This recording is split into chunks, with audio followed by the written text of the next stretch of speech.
he ascended to heaven. That Christ, while his disciples watched, was taken up from the earth into heaven, and remains there on our behalf until he comes again to judge the living and the dead. But isn't Christ with us until the end of the world, as he promised us? Christ is true man and true God.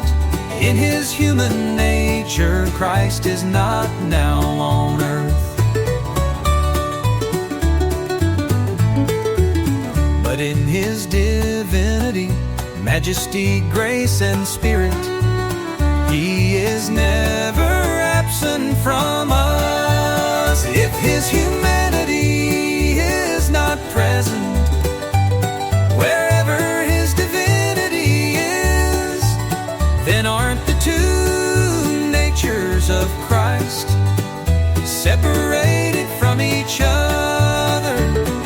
Certainly not, since divinity is not limited and is present everywhere.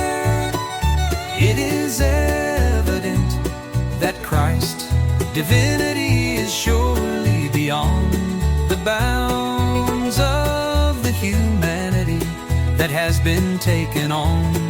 But at the same time, his divinity is in and remains personally united to his humanity.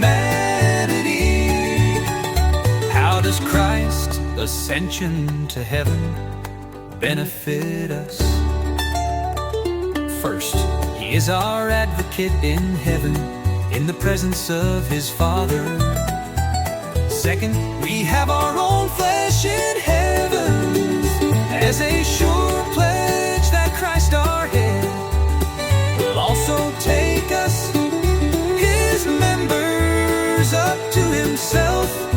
Third, he sends his Spirit to us on earth as a corresponding pledge. By the Spirit's power we seek not earthly things, but the things above, where Christ is sitting at God's right.